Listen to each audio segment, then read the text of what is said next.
নীরব এক প্রত্যাবর্তন। নেই কোনো উল্লাস, নেই বিজয়ের শব্দ, আছে শুধু ভারী শ্বাস ও অপেক্ষার অবসান। মধ্যপ্রাচ্যের বর্বর রাষ্ট্র ইসরায়েল জানায়, ফিলিস্তিনের গাজা উপত্যকায় থাকা সর্বশেষ ইসরায়েলি জিম্মি রান গিভিলের দেহাবশেষ উদ্ধার করে ফিরিয়ে আনা হয়েছে। এই ঘোষণার মধ্য দিয়ে কার্যত শেষ হলো একটি ভয়ঙ্কর অধ্যায়। ফলে পরিষ্কার হয়েছে, গেল অক্টোবরে হওয়া হামাস আর ইসরায়েলের মধ্যে সই হওয়া যুদ্ধবিরতি চুক্তির পরবর্তী ধাপ বাস্তবায়নের পথে। এ নিয়ে ইসরায়েলি সেনাবাহিনীর মুখপাত্র আভিখাই আদ্রাই জানায়, National Center for Forensic Medicine, Israeli police ও ইহুদি আধ্যাত্মিক নেতাদের সহযোগিতায় শেষ হয়েছে পরিচয় শনাক্তের প্রক্রিয়া। এরপর সামরিক প্রতিনিধিরা রান গিভিলের পরিবারের সদস্যদের জানিয়েছেন, তার মরদেহ অন্ত্যেষ্টিক্রিয়ার জন্য আনা হয়েছে দেশে। সংবাদ মাধ্যম আল জাজিরার প্রতিবেদনে প্রকাশ পেয়েছে এই তথ্য।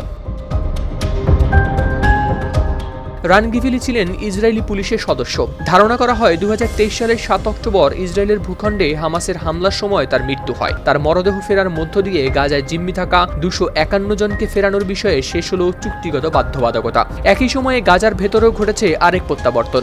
মধ্যাঞ্চলের আল-আকসা মার্টায়ার্স হাসপাতাল কর্তৃপক্ষ জানিয়েছে, ইসরায়েলে বন্দী থাকা 9 জন ফিলিস্তিনি বন্দীকে জীবিত অবস্থায় বুঝে পেয়েছে তারা। রেড ক্রসের মাধ্যমে ওই বন্দীরা পৌঁছান হাসপাতালে।